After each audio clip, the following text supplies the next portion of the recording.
Hello, a warm welcome to our final discussion in our series of events on transitional justice. Today we meet on the premises directly in the Federal Foundation for the Study of the Communist Dictatorship in Eastern Germany, and I'm very happy that we have the opportunity to meet live, both online and offline. You are very welcome to participate in our discussion, to ask questions. We will definitely open our discussion also for our audience online. You can send us your questions online or write them into the chat because we want to discuss with each other. My name is Tamina Kutscher. I am the editor-in-chief of decoder.org, which is a media and science platform on Russia and Belarus. And I accompanied you during the whole series, and now is the 10th of our meetings. And the question that we are dealing with tonight are, what has transitional justice achieved in the past years globally? Which are the challenges of transitional justice in view of current political and societal developments? And what is decisive for its future? These are the questions we want to deal with tonight. During our series of events, we dealt with the status quo of coming to terms with the past and very different countries. We compared these countries and the situations, but tonight our motto is no ending in dealing with the past. This is both an appeal and a question. And we would like to talk about this topic from different angles, from the angle of reconciliation, of a culture of remembrance. We want to take stock of both failures and successes of coming to terms with the past. We want to raise the awareness for the diversity and challenges, and we want to open and show perspectives for the future of transitional justice. I'm very glad to have 4 guests who are all experts in the field. I would like to welcome you warmly. Ladies first, Anja Mir. Anja Mir is a political scientist and expert on human rights. In 2018, she was appointed the Associate Professor for Human Rights, Democratization, International Relations, and Transitional Justice at the OSCE Academy in Bishkek. And warm welcome to you, Anja Mir. And you're welcome to give her a warm hand. And I would also like to welcome Dr. Anna Kaminski from of the Federal Foundation, director, and also board member of the Federal Foundation for the Study of the Communist Dictatorship. She has been dealing with the culture of remembrance also in other positions. She is the member in the boards of several memorials, for example, of the board for the establishment of a museum and memorial on the communist dictatorship in Tallinn, Estonia. And she's going to tell us about her work tonight. We are very glad that you are with us.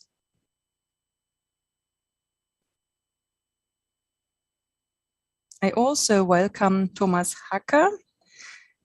He is a deputy of the German Bundestag of the Free Democratic Party since 2017. But what is most interesting about his biography is that he was a member of the advisory committee of the FDP and the Stasi Records Agency, and also member of the Committee on Culture and Media. And this is why he is an expert on our tonight's topic. A warm welcome to you, Mr. Hacker.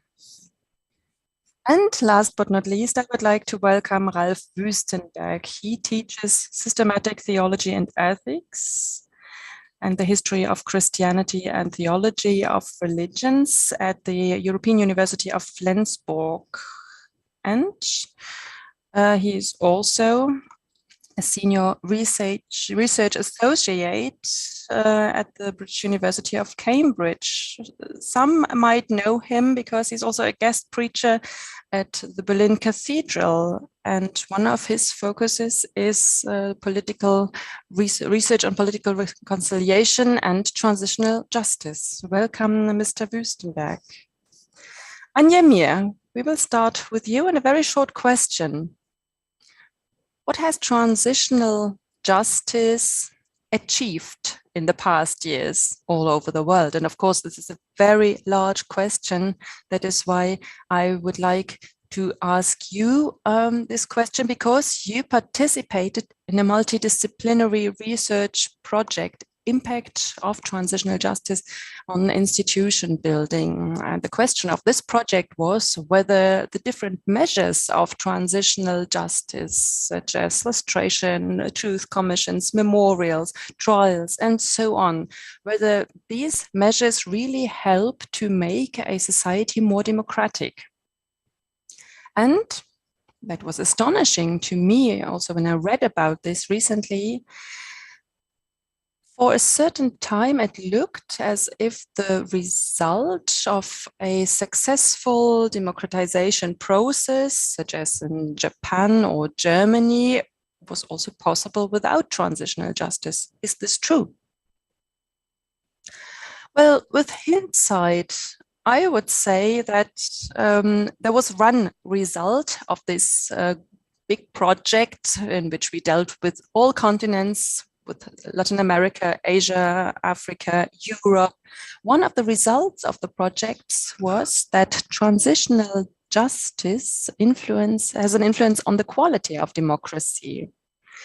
The democratization process is always very short. It takes place after a regime change or a conflict from communism to democracy, or after the end of the war.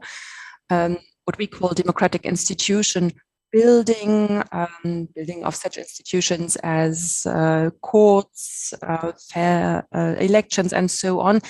Transitional justice plays a very small role in these processes. However, when we usually speak about democratization processes within 2 terms in office of a parliament, so up to 10 years. And only after these 10 years, democratic institutions function and a democracy starts to work. And then places of memory, literature, trials, amnesty laws, and so on start to function. This also concerns reparation payments to victims, or prosecution, or dealing with offenders. And that is where we see the impact of transitional justice. So only about 10 years after the beginning of the democratization process. And there we see big differences. We see countries which started their process of democratization and transitional justice, as for example, Rwanda after the genocide in the 1990s. They had a classical democratization process. They had truth commissions, trials, and so on. There was also an international tribunal. And after about 10 years, the re-autocratization started. That means the system established, but it did not become more democratic, but more autocratic. So in brief, that was the result of our research. And I think we were really astonished about this result. We had this assumption, but only if you really look at these countries, it becomes obvious. We looked at Chile, Brazil, at European countries, both Eastern and Western Europe, South Korea, Japan. And when we looked at these countries, particularly for longer times, we found many parallels. And still, what we learned during the series of events, it was a long series, but even if you watched just some of these events, you realized, and also I realized, that this motto, one size fits all, does not work in transitional justice. So there is not the golden path to choose. However, are there rules that are important when it comes to transitional justice? Rules that have to be applied in order for transitional justice to be successful and to really lead to a democratization. Not an autocratization, but a democratization. I would like to point to a study that was published in 2010 about transitional justice and measuring its impact. It was a quantitative study with about 100 countries. There were American colleagues which looked at transitional justice from the point of view of statistics. And they realized that there's really not this one-size-fits-all solution. However, they found out something that they called sequencing. If you start transitional justice processes in a country that just emerged after a war with a lot of destruction, many victims, many offenders, then there are some measures of TJ which might fit better. For example, trials, or the compensation payments for victims, and so on. And then there are the other measures, as for example, memorials, places of remembrance, reforms of textbooks, security sector reforms. And all these different measures of transitional justice were measured, and the scholars named up to 40 measures, and it depends on the kind of the conflict with which measures you start and which measures fit. However, in the course of 20, 30 years, all measures have to be applied. As for example, the reform of textbooks. In Rwanda, for example, the reform of textbooks took place very, very late. In communist countries or post-communist countries, this reform took place much earlier, but there were also other measures which took place not only in East Germany, but also in other Eastern European countries, which took place earlier than, for example, in countries where there was a war. And they realized that transitional justice processes can only be successful if you really look at the process in the course of 10 or 20 years, and it can only be successful if it comprises all measures. It comprises open dialogue, scientific research, court trials, compensation payments, lustration processes, reforms of the security sector, and so on. And does this mean that in order for transitional justice to be successful, it is important that many different players are included? Yes, this is the second dimension. We learned about this from the data of our colleagues. And we use these data in our studies. And I also did research with some special cases in Europe.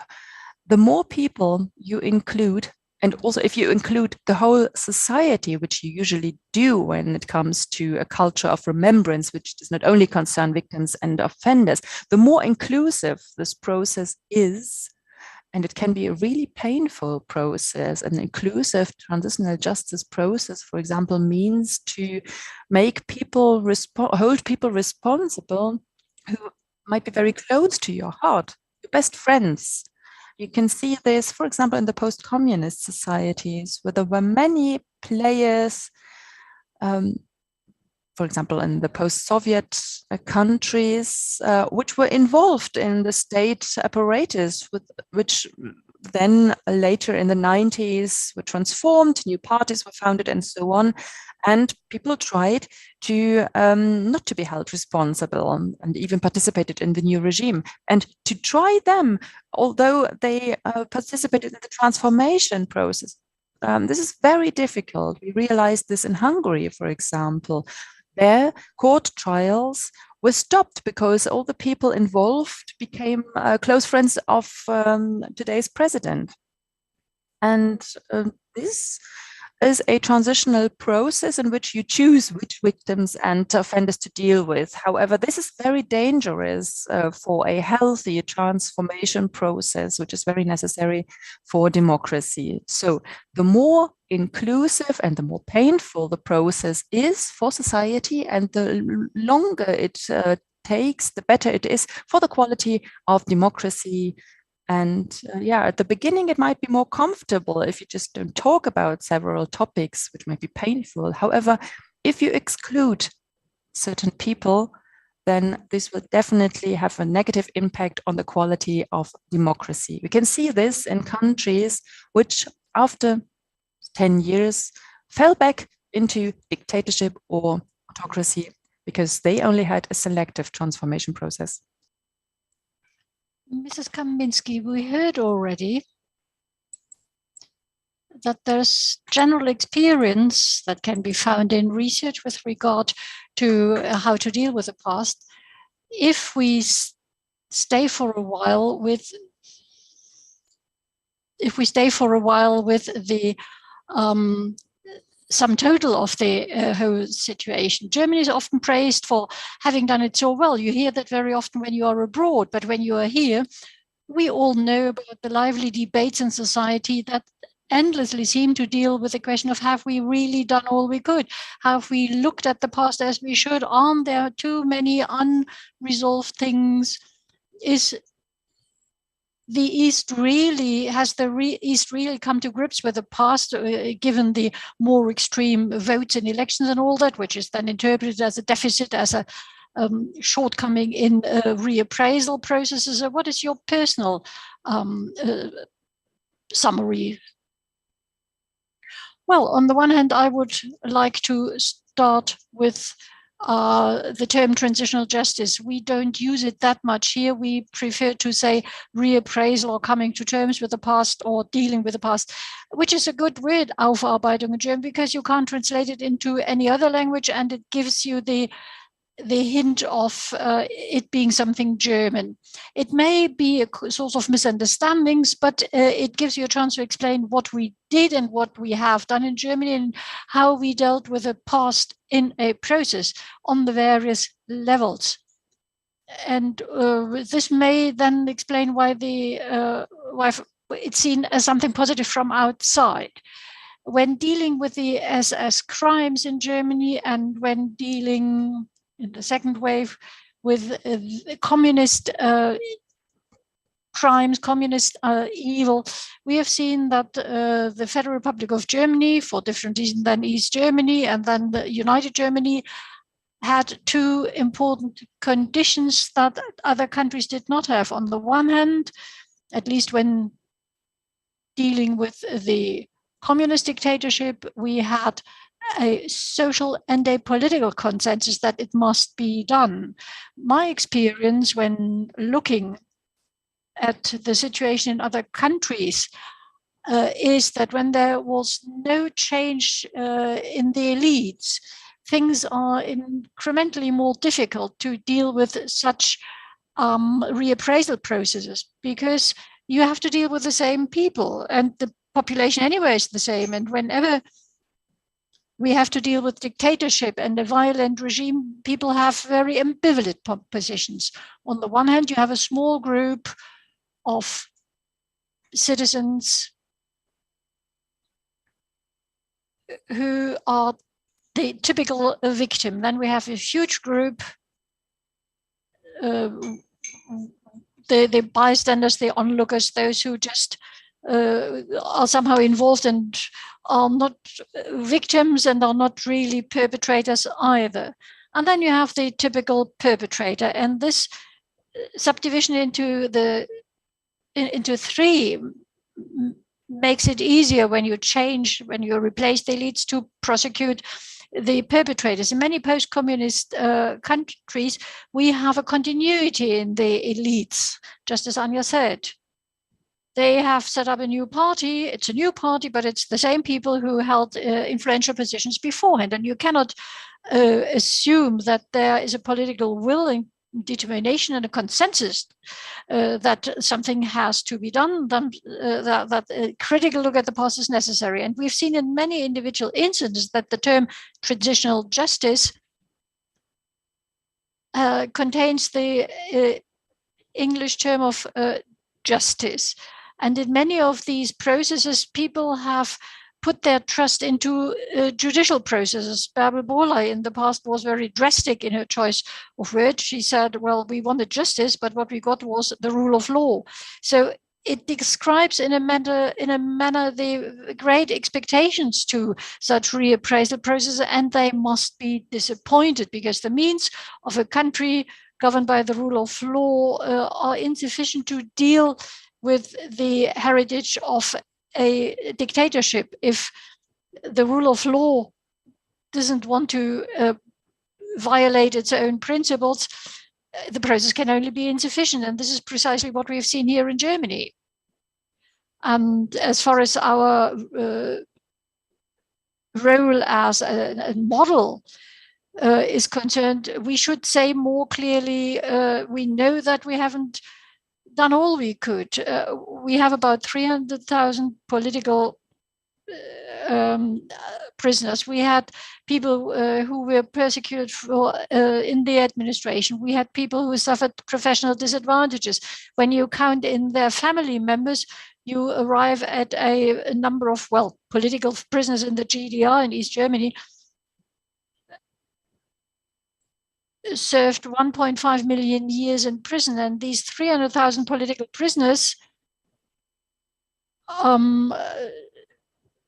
is on the figure on the one hand, and just 70 people were condemned. So in Nazi Germany or after Nazi Germany, we had the same sort of thing, huge numbers of victims and very few trials of perpetrators. And we have done a lot, memorials, the integration of the content in the educational programs. And as far as the communist evils and communist dictatorship is concerned, we haven't got very far. Many school students still leave school without ever having heard anything about German division, about the heritage in East Germany and all that. What is good, it needs to be said, is that we have a very interesting institutional landscape, starting from archives, memorials, initiatives, victim associations, educational institutions, and a large number of those, meanwhile, are funded by the government. But this has been a long process. I think it's kind of unique in the world because we opened the archives, and this enabled us to start research on a very broad basis. Right in the 1990s into the early 21st century, and then it ebbs away. We all know that once an issue is very strongly present in research, it's also taught at universities. And when people are taught what happened, it means that future teachers are confronted with the issue, and then it's taken back to the school. So it's kind of perpetuum mobile. And we keep saying at the foundation, when we have visitors here who say, well, you did it really well. And we said, well, no, we also see the deficits and the shortcomings. And we need to make sure that it's not just a one-night wonder. It's a marathon. It's not a sprint. You can run fast for a while, but then you tire and you have to gain strength again. What we need to do now is to remain motivated and to support a society getting away from all that. So this is, Anna Kaminski, thank you very much, a whole series of important aspects that you presented here. So public support, the importance of educational work, research and teaching, and the big issue, how do we motivate the next generation to continue to have an interest in all these developments? Mr. Wüstenberg, you nodded your head vehemently when Ms. Kaminski spoke about the rule of law and justice, and this is a very important aspect. You are the one dealing with the issues of reconciliation and justice. We had a committee of inquiry here in Germany looking at the communist dictatorship, and the Federal Foundation is an outcome of that commission in South Africa at the same time. The Truth and Reconciliation Commission started their work, but they chose a completely different route. If you compare the two approaches, what would you say? Can you learn from one? Could we learn from one another, or is it either reappraisal or reconciliation? Well, I think that reappraisal and reconciliation are no contradictions at all.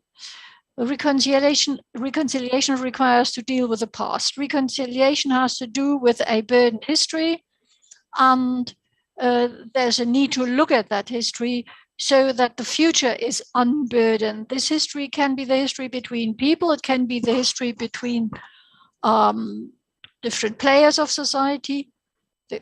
Coming to terms with the painful past is the South African expression.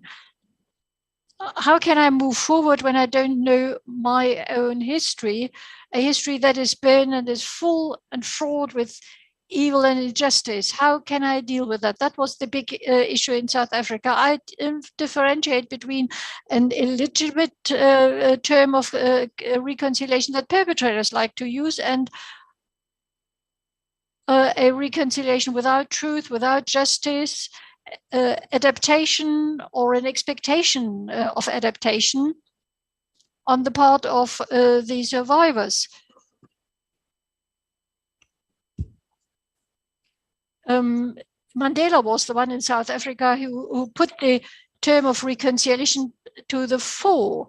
His first big speech after his release in 1990, that was when he used the word reconciliation. Before that, society didn't like the term. It was used by the old apartheid elite in the 1980s, and what it meant was getting used to the status quo, adapting somehow or other, and it's a strategic term and it's illegitimate. The question is, who talks about reconciliation? The survivors, the perpetrators, or who? So your question, as I understand it, wants to know what reconciliation requires. It requires not putting additional burden on the future, and this requires elements of truth, of justice, and transitional justice means, in fact, that we are talking about justice in a process of transition. So justice and the law in a process of transition. When we look at South Africa, there was an amnesty law for the perpetrators. So when you met certain conditions, when you had a hearing before the truth commissions, you could get an amnesty, even in the case of severe human rights violations. Usually you would have to be sent to jail, to prison, but you could get away from that. In South Africa's case, it's interesting to know that there were lots of such hearings, and that was the strength of the process. So the perpetrators in that way had to be heard in the commission, but there was a real threat that those who were not prepared to go to the amnesty committees would be prosecuted later. And then the whole thing really made a mockery of itself. Only 7 cases, after the commissions were closed, only 7 cases were prosecuted, and only 4 of those were really put on trial. And we have to say it was well planned, but it was poorly implemented and was not very positive with regard to a feeling of justice.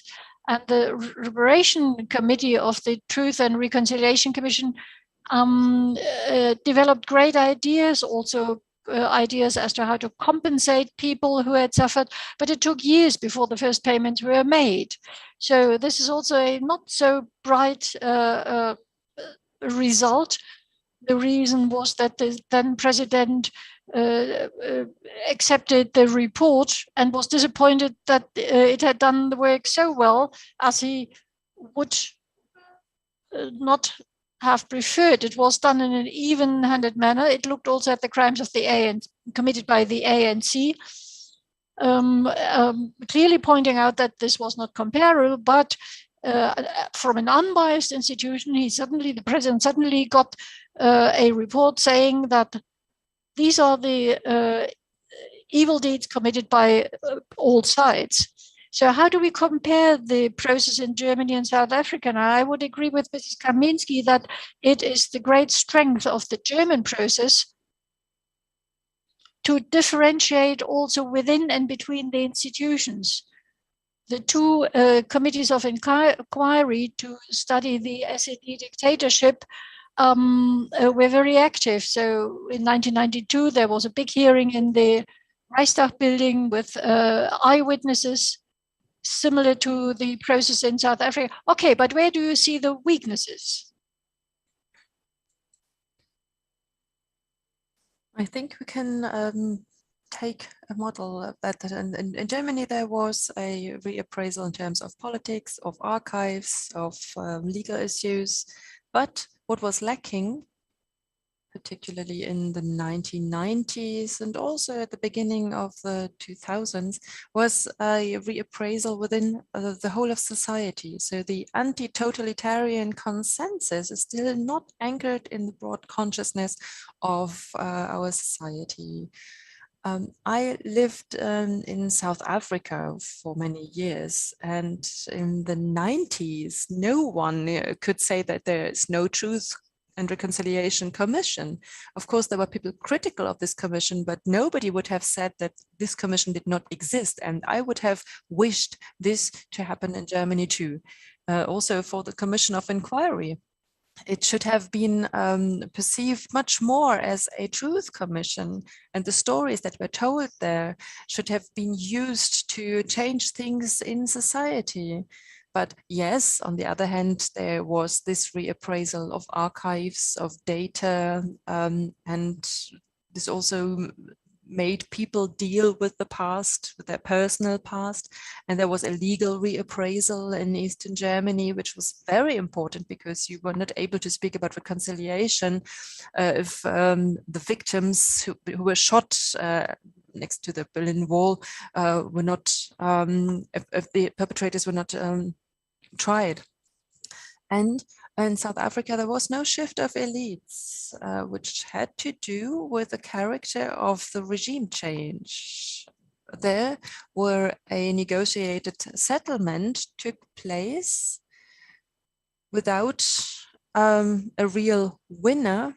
It is very difficult to have prosecution in such situations. And we heard what is necessary for transitional justice. This contains amnesty laws, trials, truth commissions, and so on. So everything also depends on how the regime change took place. In Germany, the advantage was that in the second phase, this was possible. During the first phase, de Maizière still thought what was possible, and is it possible just to put an end to the National People's Army or not? And against this backdrop, there was one strength of the South African process, which was that the whole of society was included into this process, and something changed in the minds of the people because they listened to these stories. And the strength of the German process was that the system itself was reappraised, was studied. That was not possible in South Africa, and that was also mirrored in the biographies, which were presented every day in the media. Meaning of personal stories. This is a buzzword I would like to return to because it was also mentioned in a recent debate.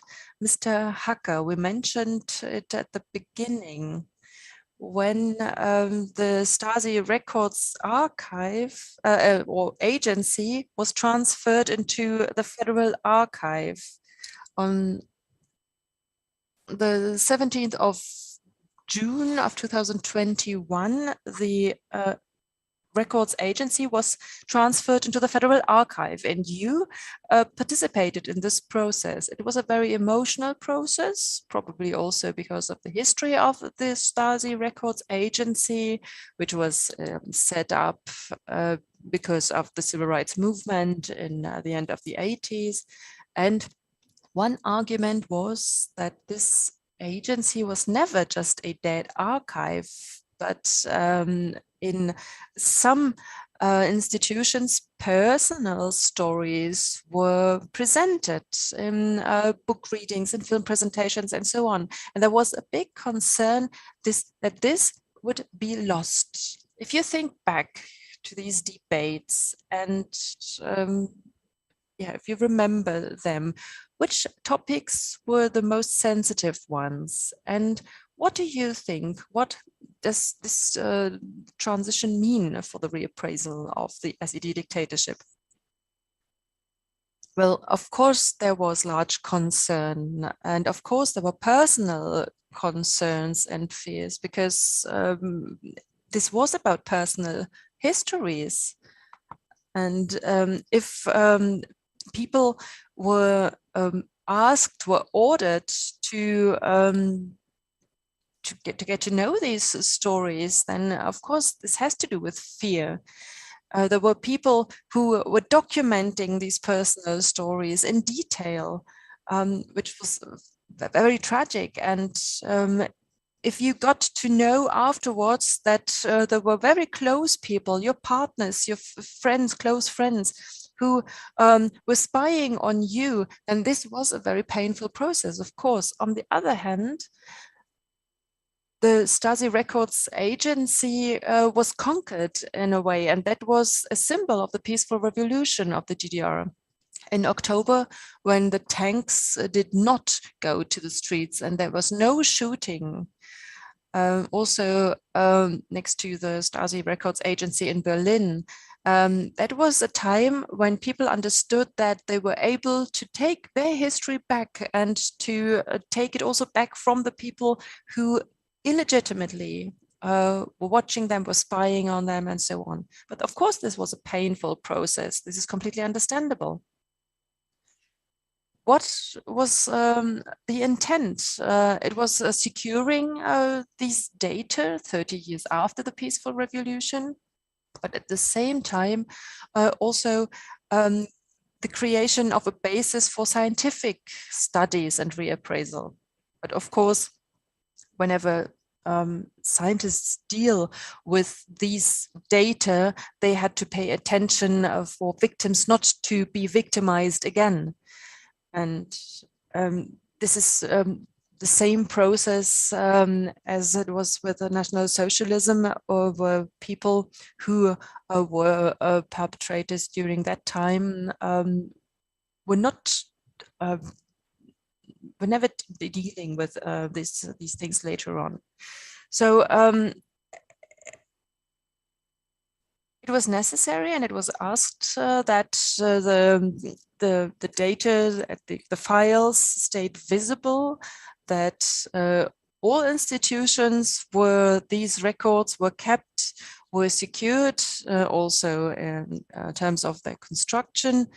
But one aspect which points to the future was education, and that was to be established in all federal states. And this was also something that had to be guaranteed. And we did that. We tried to write all that down in the law, in our legislation. And we also paid attention to the necessity that Also in the old federal states, so in West Germany, it must be possible to take a look at these archives, at these files. 30 years after these events, this discussion about the Stasi records is still going on. The interest is still there. Children and grandchildren are still interested in this process. And for some people, it is extremely difficult to deal with their personal history. Sometimes the injustice that people suffered has to remain in silence for some time before people start talking about it, because these are very personal stories. Okay, and again, my question, how do you assess this process? Which solutions which are found now can be seen as positive? Do you think that the German society is on the right way? Well, the technical preconditions are there, but of course, this is not the only important aspect. When it comes to the technical preconditions, we are surely on the right way. We have commissioners in each of the federal states. We have educational projects using the archive materials, but of course, this also has to be funded, which is very important for the federal budget. The money has to be paid every year, and there has to be a close cooperation with the federal states. So it is not only a task for federal institutions, but also for the federal states and even for local groups.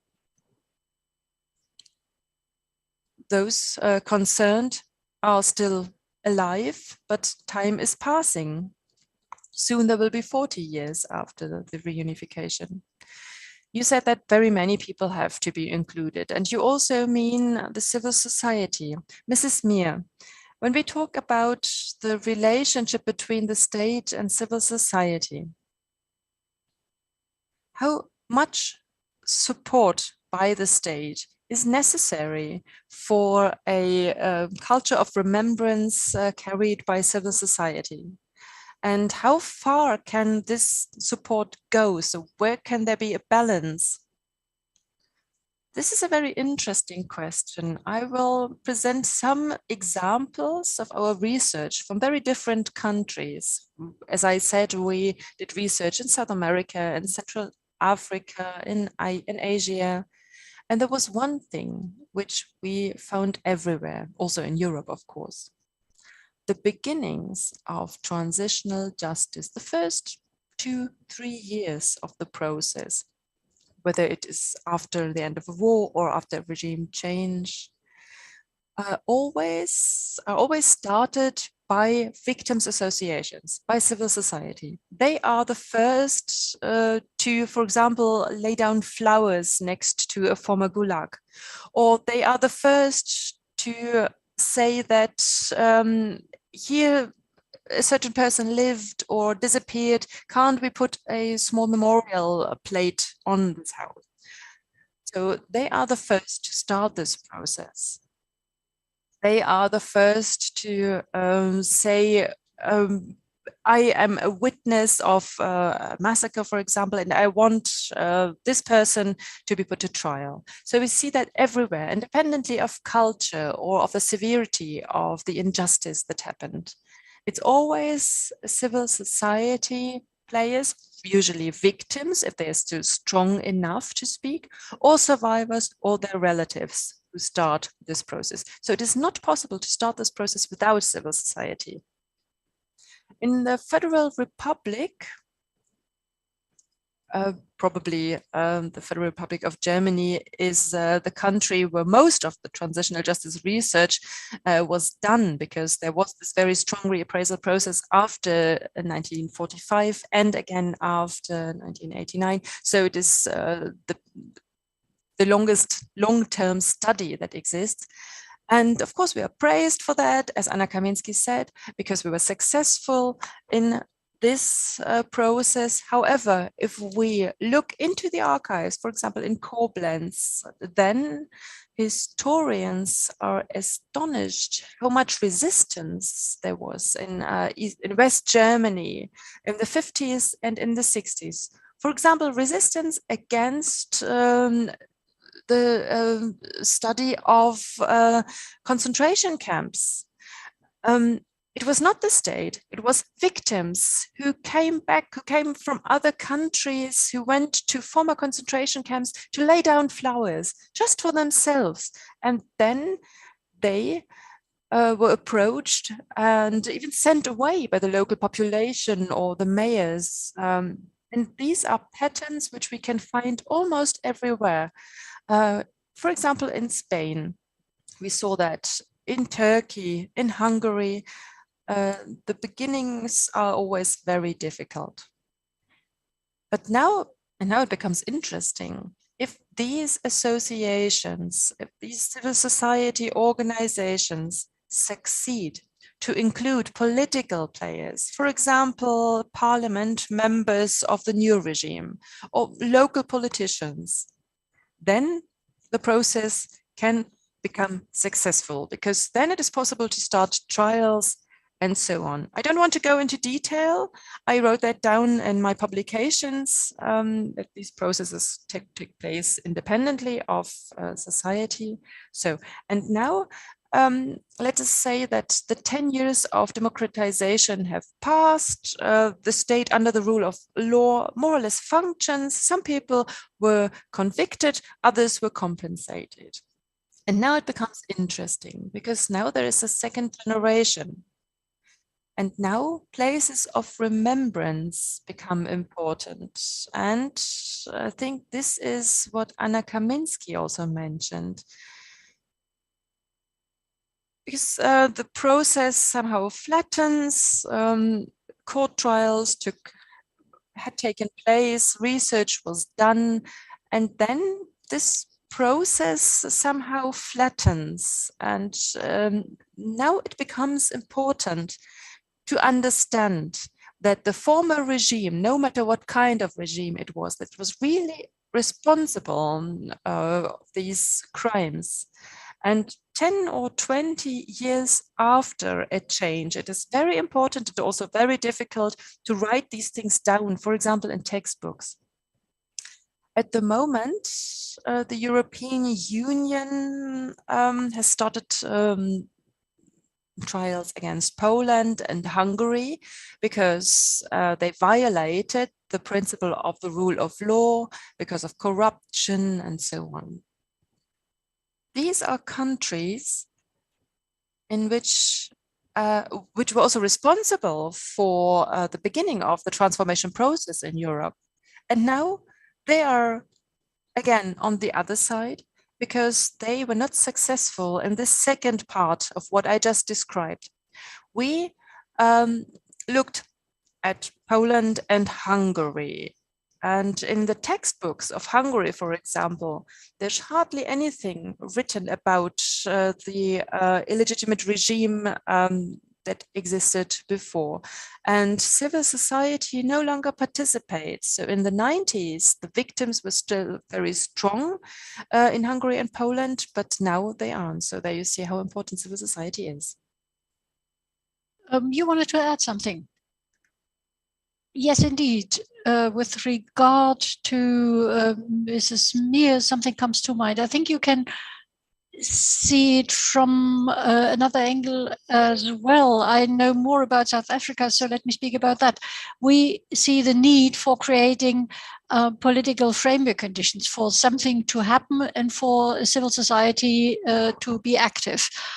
I think with regard to the legal work in the reappraisal process, that shouldn't be underestimated. When you look at South Africa, you'll find that many former victims, survivors of the apartheid regime would be incredibly happy if there were legislation in place on which they could base their claims.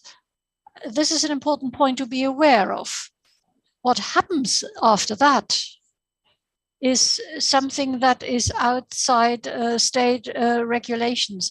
I find it great in South Africa that the Amnesty Committee allowed victims to appear in court hearings.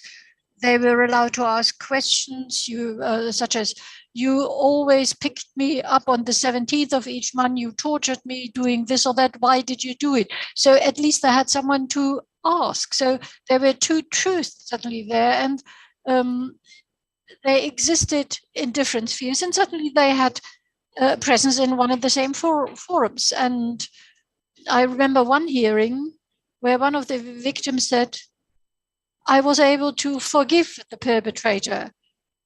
It doesn't mean that they played golf or tennis afterwards. It simply meant that the victim forgave his torturer to be able to continue to live. And one of the perpetrators, a former police chief of Cape Town, his hearing was in 1997, and he admitted in court that he had to see a therapist because he couldn't move from one ideology to the next without any greater ado. It shows the dynamic of the whole process. And to have a regulatory force installed by the state, to have, in that case, a commission, shows the necessity to provide a framework within which things can happen. And things that happen have an impact, even when the commission ends its work. I find it very important, therefore, Mr. Hacker, I would like to say that as a suggestion for our PR work in the future. I think when we look at the work of the successor institutions of the Stasi records agency, they need to do a lot of PR. At our university, together with a university in Palestine and Israel, we have opened a trilateral postgraduate school, and the head of the school in Erfurt invited us with our Palestinian and Israeli and German students to come and look at what coming to terms with the past means, and how does Germany look at the process? What does it mean for people living now? What does it mean for the documents to be available in the archive? Education is a very important aspect in the whole process. Sorry for interrupting you, and Mr. Hacker may say something immediately, and Mrs. Kaminski will say what she wants to say. We have talked about lots of challenges right now. What is important we hear is that the state creates, the government creates the necessary framework conditions for things to happen, and that it also sets a regulatory mechanism for that framework to deal with the past. We spoke about the challenges to put all that into school books. We mentioned the need to do research, and as Mrs. Kaminski said, we spoke about the challenge to motivate the next generation to get it interested. Mrs. Kaminski, you wanted to add something, and after that, it's Mr. Hacker's turn. I just wanted to follow up from that earlier point, the political framework conditions. What we have seen here in Germany after 1945 and after 1990, after 1945, the Allies implemented in all their occupation zones the understanding that people needed to see that the system was strong. It was not about the individual to show that what happened in the concentration camps with the Gestapo and the deportation camps in the war in the Holocaust, that all this was individual injustice and individual crimes, and that the individual victim had to confront government institutions. No, it was the justice committed by the system, just as in the Nuremberg trials, and it was treated as such. I think that's a difference to many other countries where the legal basis and the political framework were missing, where the individual person had to try to find his tormentor and to prove something that individuals are unable to do after 1990. All the shortcomings that had occurred in dealing with Nazi crimes were not to be repeated. So the focus was much stronger on the part of the government on setting the right framework conditions with the appropriate legislation, with the establishment of a special crime unit dedicated solely to the crimes of communist injustice. Yet, on the other hand, and at least for the years after 1990, as mentioned by Mr. Wüstenberg, the question of publicity. Why did we not succeed in making things public? As I see it, it was the East that was affected by communist injustice. After 1990, we had this well-known saying when the East Germans said to the West Germans that we always looked West, and the West German says, we too. So this turning our backs on the East, and this is what we see until the Russian attack on against Ukraine. There's a lot of ignorance around with regard to what's going on in the eastern part of Europe. What do we know about the history of Eastern Europe? What does the totalitarian experience, well, on two occasions, mean for the people there? And what about the continued existence of the Iron Curtain? In the 1990s, but also 10 years later and until now, this is often seen as a regional problem in East Germany. It's now slowly changing, but it takes a long time. We need to make people better aware of the fact that this is our joint German history and that's part of European history. But in the 1990s, well, the general response was, well, the GDR and the former East Germany have to do something. We in the West have nothing to do with it. As a result, we now have a situation that public perception is, well, this is an East German problem. It took ages before they understood that things are going this way or that way. It took ages for people to realize that there were Stasi spies on the loose in the West as well. And when I believe that history is far away from it, has little to do with me. Well, it was different under National Socialism. It was a general German experience. In the East, the myth was, well, it was a West German thing. Hitler was West German. The Nazis had all gone West. It was very comfortable. But reducing the communist dictatorship on the East to decontextualize it and to take it out from a communist and Eastern European context is harmful. We all remember the onset of a debate about putting a line under it all in the 1990s. Why is the Federal Foundation for the Study of the SED Dictatorship set up in 1998? Now it's all over, isn't it? We are not interested in overall German history, it seems, at all. When we look at the time after the so-called Wende, after the turnaround, there's a lot to be looked at. When you think of the Treuhand company plans, when you look at all other things, do you think attention is sufficient here? And it's our joint history. What happened after 1990, I mean, well, it happens in the East, definitely. But since the fiduciary, the trust company issue is an issue that took place in Germany, it's again seen as an East German problem. My impression is that since 2009, over the past, well, 10, 15 years, this separated view of things is somehow coming to a close.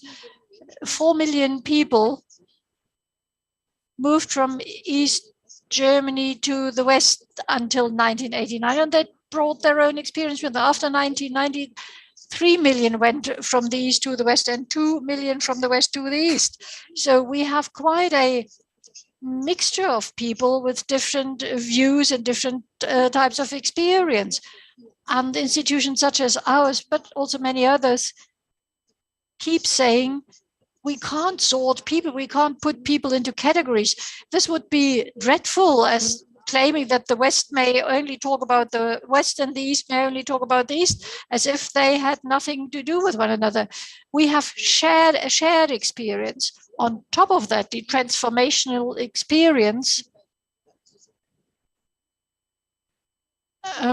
influences dealing with the dictatorship, because the traumatic experience was very much closer to people than the injustice of the dictatorship, well, which we again have to deal with today. Mr. Hacker, you wanted to say something. Well, I try to start at the beginning. After the Second World War, people found it extremely difficult to get out of what they felt to be a defeat and accept history for what it was. It took 40 years before the Germans were willing to say it was an act of liberation. Many kept feeling to be defeated until now. In Hungary, well, Flossenburg, in the place where I come from, no one in the region wanted to have anything to do with it. The place grew over onto the area of the concentration camp. There are now rows of houses standing there, and it took ages before the remnants of the former concentration camp were turned into a memorial, because the quarry where criminals and asocials were worked to death in the quarry is still in operation. So now only the quarrying rights run out 77 years later, and we hope that we can turn that quarry now into a memorial as well. So after 1945, a whole lot of things were, to put it mildly, dealt with very hesitantly. Why do we need such places in the future? I was in Danzig, in Gdansk, some time ago. The Solidarność Center there, of course, dates to another era. It's another phase of democracy. Since then, Poland has seen a number of setbacks, but we can see now that the Kaminski brothers were Solidarność trade unionists and fought in the freedom movement there. Their names are are eternalized on the wall, and Lech Walesa still has his office there. And whatever opposition comes from Warsaw, the center is still active because it's backed by the region. So perhaps it could be seen as a role model for what we want to do as the Center for the Future of European Transformation. The Platzek Commission proposed such a future center, and the Bundestag has started to discuss that only very recently, and the government decided, well, it has to go on. So such institutions as such establishments are important if we want to gain publicity. As far as the Stasi records are concerned, we have always had a commissioner, and of course, very often that person and his or her name was associated with the Stasi records. We now have a commissioner for the victims of the Stasi, and I think that was a great idea, because we want to make it visible to the victims that we care for them, that we listen to them, and that we need to do what is necessary in order to involve the general public as before. And we need to do that in the various regions on all levels of the state. And as far as the memorials are concerned, well, Germany has difficulties building memorials in general. The memorial dedicated to unity is something that the Berlin local government did not really like that much. So we are still in the process of finding a suitable site. So it's still in the process of debate, and no one really knows how to do it. So memorials are difficult. Recently, we have been dealing a little more actively with a small place of remembrance for the Bible researchers, the Jehovah's Witnesses, one of the first victim groups of the Nazis. And notwithstanding some skepticism or whatever you would call that, they were victims of National Socialism. They were sent to concentration camps. And we know from accounts from concentration camps that there were role models in dealing with others. Sorry for interrupting you, but we would like to include our audience too. And you talked about the meaning of places of remembrance and memorials for this process for the whole of society in order to talk to each other. Mr. Wüstenberg, you wanted to say something about that. Yes, I think this definitely has to be supported because you learn about history from stories, from precise stories and from your own experience. And I think that is why it is so important to point that out. For example, in view of the reappraisal process, we can see it in terms of another conflict that we are dealing with. We are working with PhD students from Israel and Palestine who come to Germany in order to see how Germany works in this field. And Mrs. Dr. Barakat, who is here in the audience, is doing guided tours for Palestinian students through concentration camps. And they ask themselves, what does this mean also for their own biography, also in terms of anti-Semitism in their home country? And I think this is also something that Germany still has to do its homework. The scientific process of reappraisal was successful. If we think of the large reports of the commissions of inquiry, I think this was successful. But it is very important to remember that educational work and including society is very important. And when you talked about the East and the West, I had several seminars where we talked about political ethics. We read the dialogues and the reports of the Commission of Inquiry and the Truth Commission of South Africa. And when I was called to the chair to Flensburg, to West Germany, I thought that students would probably not know about this, but I was astonished how much these students knew about this history. I found that very interesting, and I would like to encourage everybody, and I think things also have changed here. I think that we should keep in mind that this is a question not only for historians, but for all of the society, and not only for East Germany too.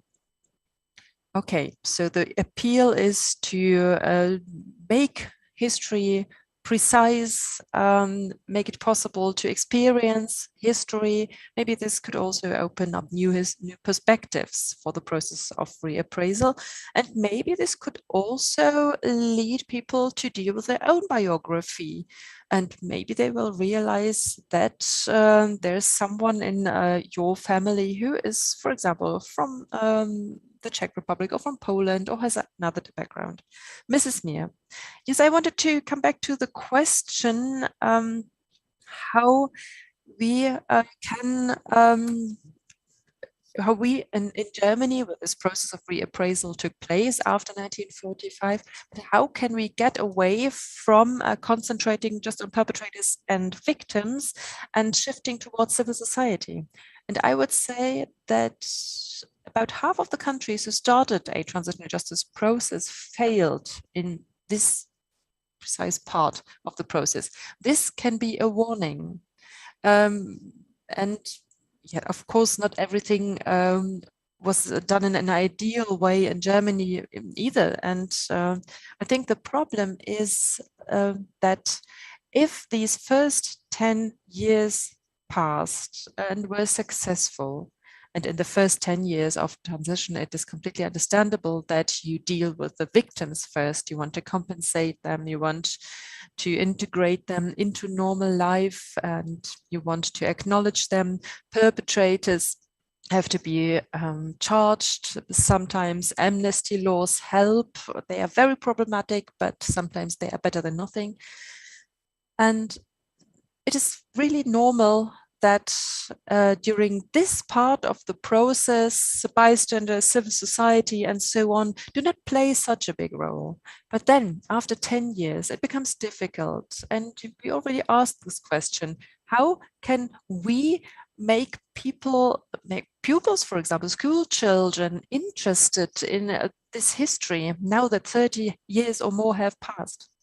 And when I hear what the current problems are, I think it's possible that this has to do with our concentration on perpetrators and offenders.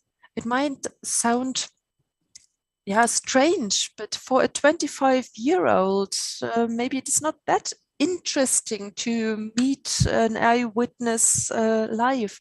Of course, it was important for me, for my own biography. It needs more to make people really understand what happened.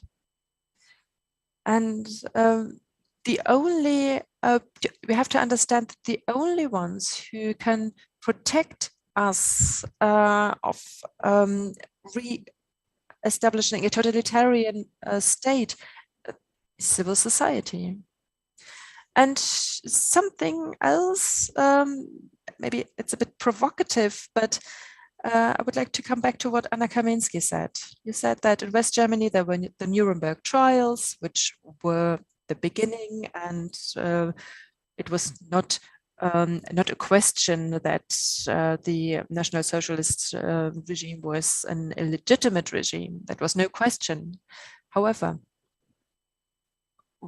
we also saw different things in history. In the 1990s, there was the genocide in Rwanda, and there was an international tribunal, and it was absolutely no question who the perpetrators were and who the offenders were. But the political regime in Rwanda were able to use an international tribunal to develop their own narrative. A narrative which the Rwanda tribunal never wanted to establish. They wanted to look at the crimes that were committed, no matter by whom, which ethnicity, and so on. And what the president then made of this from this tribunal was a completely different story. So this can fail, even if there is an international consensus. And Rwanda was a receiving country. It was depending on this international narrative of the tribunal. And I was in Rwanda about 10 years after the genocide. I went there on a study trip, and later I went there with an UN delegation. And I was approached by victims associations, by youth organizations who said that that they were included into this process on a very, very small basis only. And that was really a pity. And some words about civil society. If we take a country like Russia, where after 1990, no process of transitional justice took place.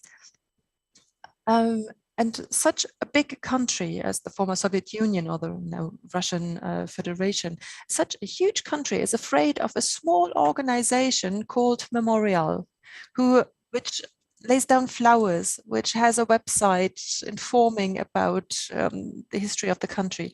Such a huge country is afraid of such a small organization.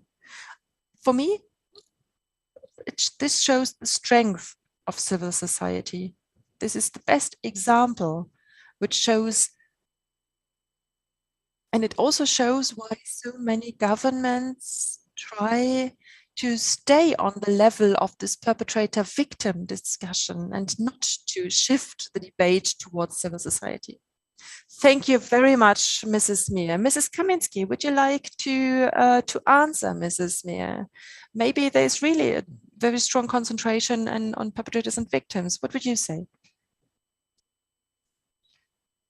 Well, coming to grips with the past is an evolutionary process, and it can't be any different. in the first phase, it's the victims and the perpetrators are at the center. As a rule, the victims, well, it starts with the victims, and then there are no perpetrators because you can't find them, because you don't know them, because you don't have their names. And then you have kind of abstract groups, the SED, the Stasi, the guards in the prisons, the Nazis, the Nazi guards in the concentration camps. But while we have victims with a name, we have perpetrators with no names. In the 1970s in West Berlin, we had this wonderful play. It wasn't me, it was Adolf Hitler. I think this is a kind of normal process that the victims are put at the center first because they are the ones who have experienced the dictatorship firsthand. They know what it is. They know what it is all about. When coming to grips, coming to terms with National Socialism in the 1970s and 1980s, we know that there was a commander of the concentration camp, and there were a couple of tortures, but the whole system of how the concentration camps worked, they only worked because the people living nearby were all involved. But this is something that was only researched and was addressed in the 1990s and thereafter. How much support does a dictatorship need? Support from the ordinary citizens. How do dictators organize it in such a way that people accept it? This is an aspect that has been neglected for a long time. So you seem to agree with Mrs. Nier. Yes, indeed. It's quite obvious that first you have to focus on the victims. And you need to accept that this process can't deal with everything all at once. And of course, after the end of a dictatorship, after the end of a violent regime, you have to look after the victims first. And then you have to take a closer look and find out who did it. It wasn't Erich Honecker alone. Sitting in the State Council building, he had lots of willing supporters and helpers, just as the SS, just as the military dictatorship in Chile, just as South Africa, and many others. What we try to do here at the Federal Foundation is to say, we look at biographies and try to show the difference between dictatorship and democracy, but also to say clearly that the GDR had 16 million inhabitants and 300,000 political prisoners. But there was a large part of the population, people who were not political prisoners but experienced injustice. They were persecuted for different reasons. In the 1990s, there was a kind of misunderstanding, I would like to call it. When you didn't end up in prison, you could live quite well in East Germany. And we had lots of debates in the 1990s that, and you find that also in research, where a lot of creativity was used, and we see that in many other post-communist dictatorships, not to call a dictatorship a dictatorship. Communist dictatorship is something you wouldn't find in the 1990s when you were looking for material on the GDR. It was a paternalistic kind of state providing for its people. It was quite a comfortable dictatorship. So you find funny names with which researchers try to describe the GDR, but you hardly find the term communist dictatorship. What we try to do is to show again and again that biographies clearly show us that young people did not end up in prison, but they were prevented from learning a trade because they were members of the Young Christians. So the term of dictatorship does not only apply to those who end up in prison, but it's something that concerns society as a whole. In the 1990s, we had a debate, saying something like, when you did not actively oppose the state, you didn't even notice that you lived in a dictatorship. I think this is an important point when you want to deal with the system. Victims, to my mind, are those who exemplify the essence of dictatorship. So it's not just about wearing jeans or not wearing a pair of jeans, liking a certain type of music or not liking it, or getting admonished by the school headmaster. But there are also existential issues involved, just as the ones we saw over the past 2 years. Do we live in a GDR 2.0? Quite an absurd and helpless question. But for us, a great opportunity to say, let's discuss it. What exactly was the GDR? We have now received a question from the English chat. And I think that's an occasion for me to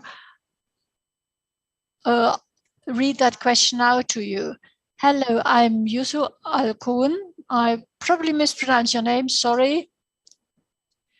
You pronounce it correctly, it's one of our doctorates. My question is, how can transitional justice be applied to states that are in a phase of conflict transformation or conflict management? Thank you. Who would like to say something? Mrs. Mir. It's a very frequent question, really.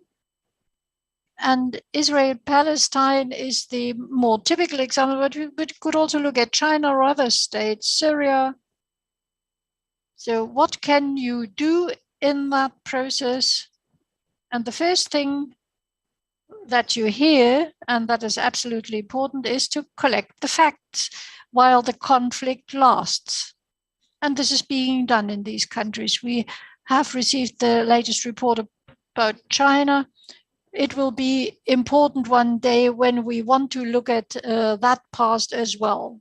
And the same is true for the Middle East. So now, great, we collect facts for potential court hearings, for the compensation of victims, to set up memorial sites. Okay, but nothing is changing.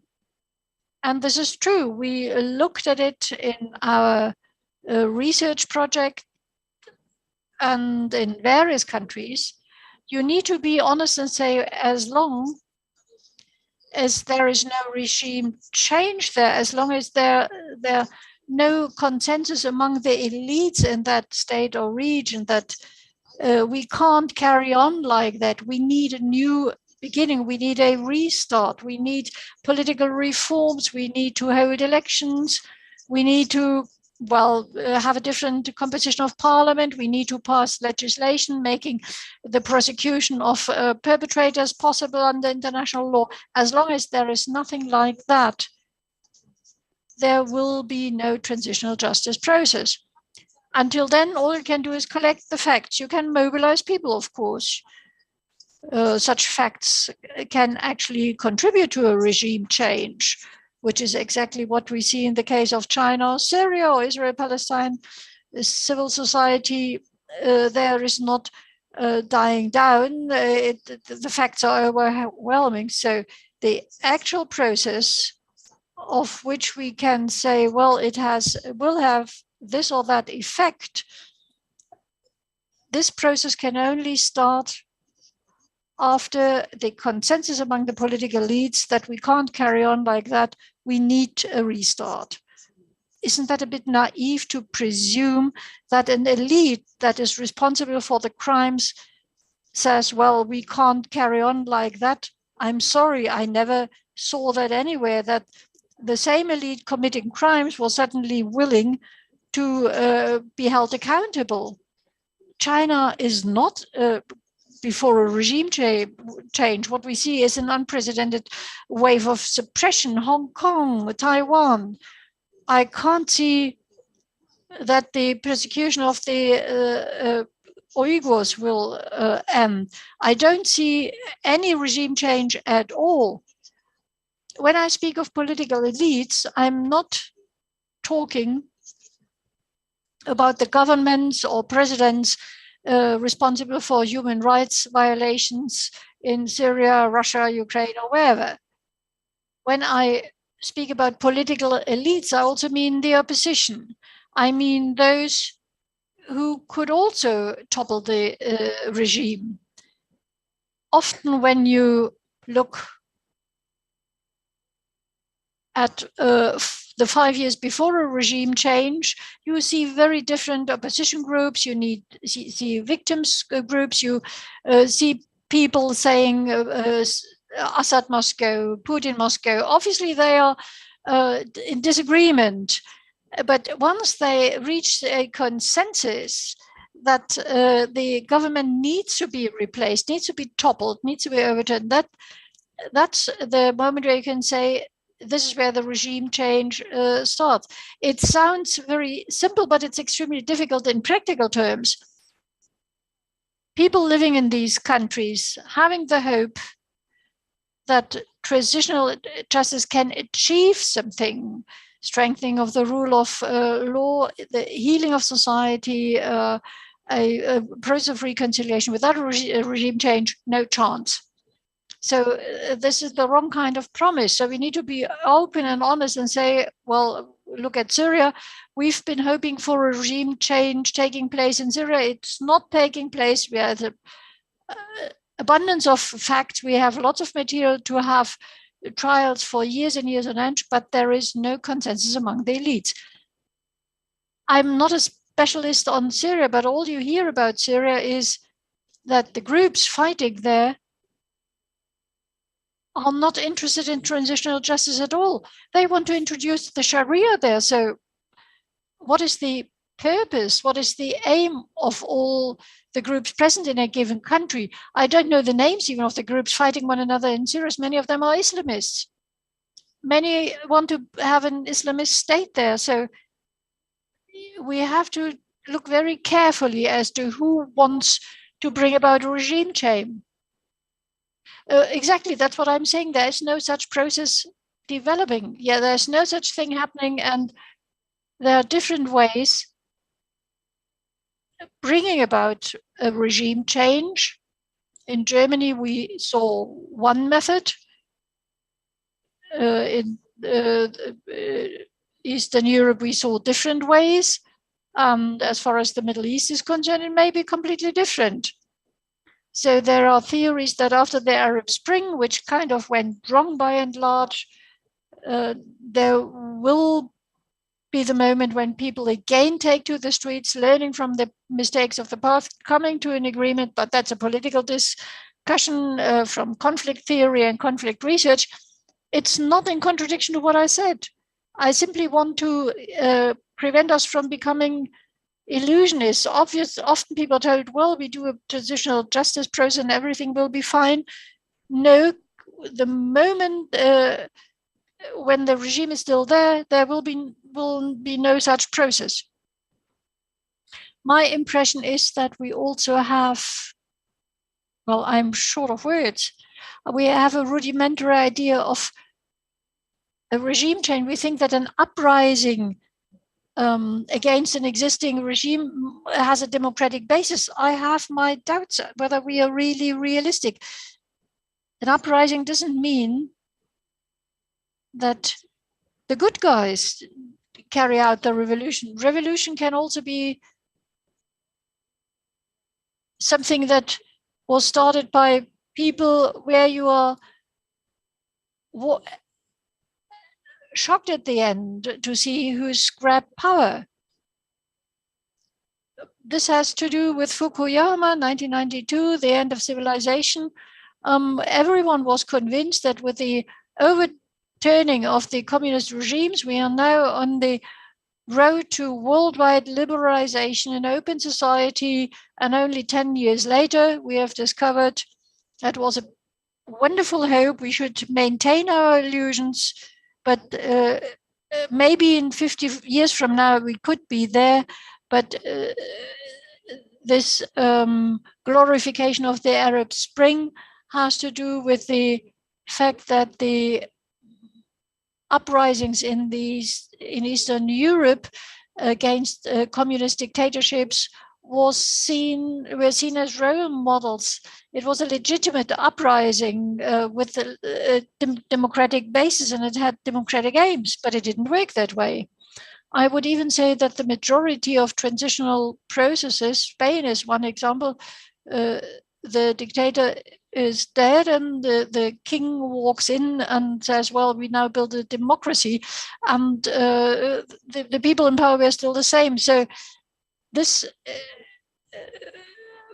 leads us to the negotiated transitional process. So, but this is a new type of discussion. So as far as I'm concerned, I would say all that doesn't rule out the other. I simply wanted to provide food for thought to the person who asked the question. Don't have illusions. You need to be aware that you need to have a transitional justice in place that deserves the name. And the old elites are certainly not the ones who to start it. So, all right, the controversy at the end is great because we need that. There was one more question in the chat. I'm sorry, I have to ignore that. We have to go around the hall here. Anyone who wants to put his or her hand up to ask a question?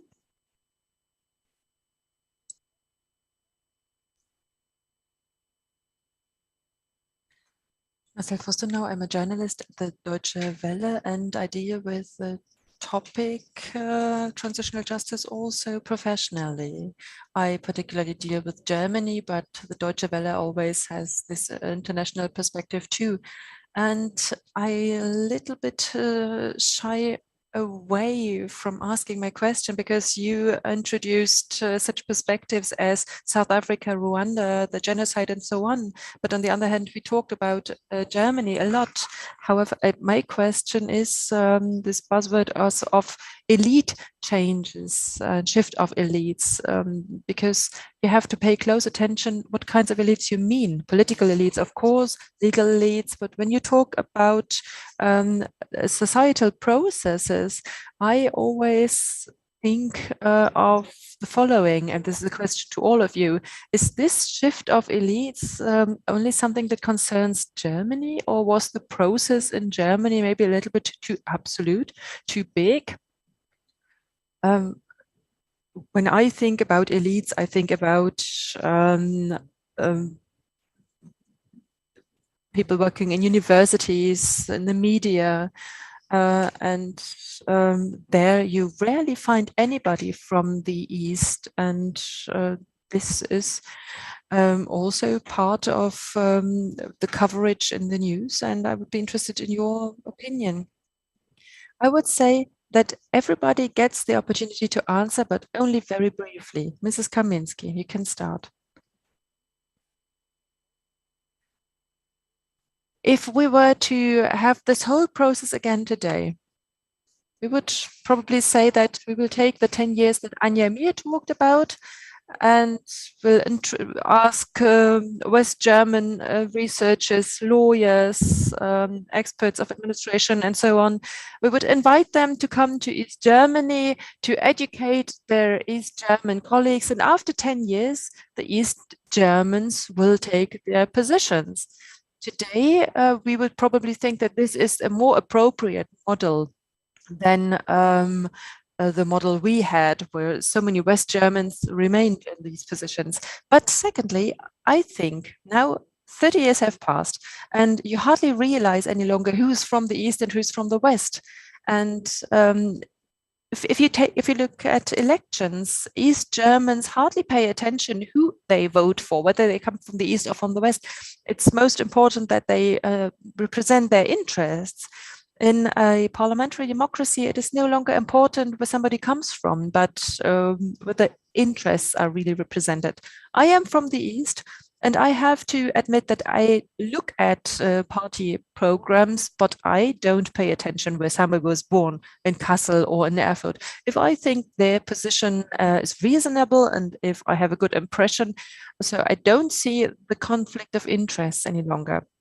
And I think that it is wrong to highlight the origin of somebody 30 years after the reunification.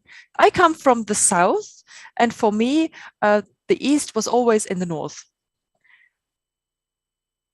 And maybe statistics are even wrong now. What about the people who fled from the GDR to Baden-Württemberg and whose children are now in high-ranking positions, are they people from the East or from the West? You named some figures, how many people moved from the East to the West and vice versa. It is no longer really clear who comes from where. Of course, we need a balance between men and women, between all interests, between regional issues, but as long as we really count who comes from where, we won't create a solidarity, a real solidarity. When I went to the Stasi Records Agency, my party asked, should we really send somebody from the south there? You know, I lived 40 kilometers away from the Iron Curtain, and somebody from the Czech Republic, for example, was much further away. But as Anna Kaminski said, you have to include people from different historical backgrounds. And this is part of the transformation process of the whole European process, because we should really broaden our perspective. Mrs. Mir. I would like to answer the question with study results again, just because they are so interesting. And we did research in many different countries with and without transitional justice processes, and we learned different things. There were countries where the change of elites happened very quickly after revolutions. However, we learned that this is the least stable process. A complete shift of elites is never good because it usually leads to a new dictatorship. This has different reasons. I won't name them, but there are many examples. And then there is the pacted negotiated transition model, which mostly took place in Eastern Europe. And now it depends on the mixture. It is not always the best mix to establish a completely new political elite during the first 5 years after a transition. So the best would be 60% new, 40% or 30% old. And this does not necessarily mean that you have to re-elect Honecker, for example, but it is about the question of political transformations. You need an institutional memory. You need political elites. Normally, these are people of the second, third, or fourth level that nobody ever heard of. By the way, this is something that is taking place in Russia at the moment. People whose names you don't know, but who very well know the system and who are able to bring about transformations. So this pacted negotiated transition, and I don't want you to quote me that I named the formula 60-30 or 60-40 is better than 50-50. No, I think that the mix is important. There should be a little more people representing the new elites than the old ones, but the old elites should definitely be included into the transitional justice process, also into the authorities and so on. Mr. Wüstenberg. When I think of South Africa, I remember that Nelson Mandela, when he came into office, he took the bodyguards of his predecessor because he said reconciliation starts here. And this shows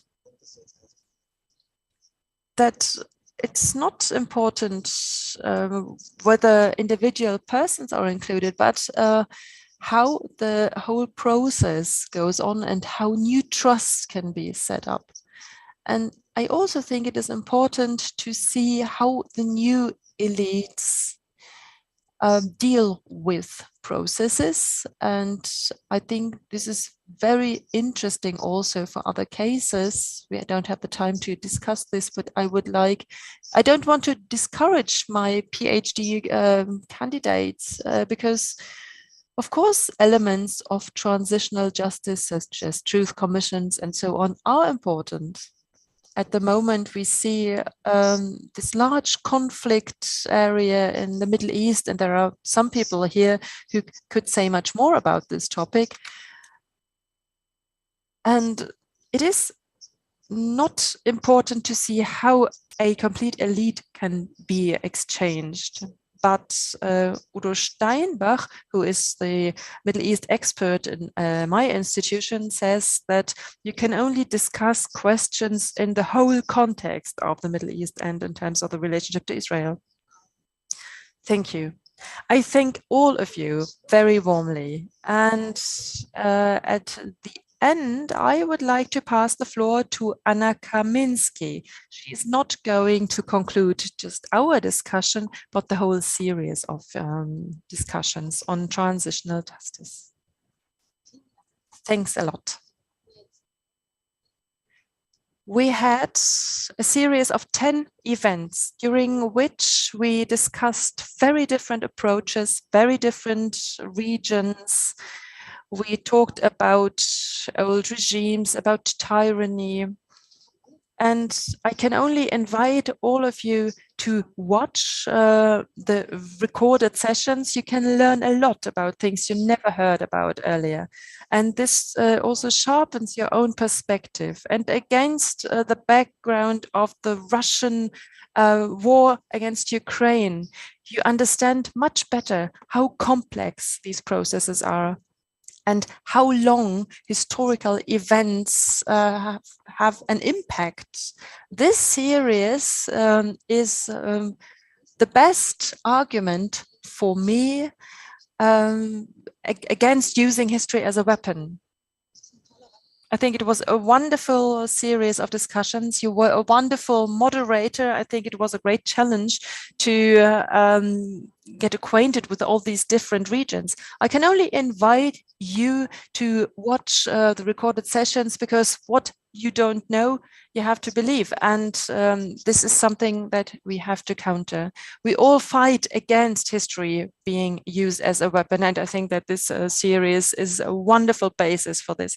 I would like to thank everybody who participated in the series of discussions. And again, stay in contact with us, discuss with us. Yeah, we all hope that the world will be a comfortable place for everybody in the future.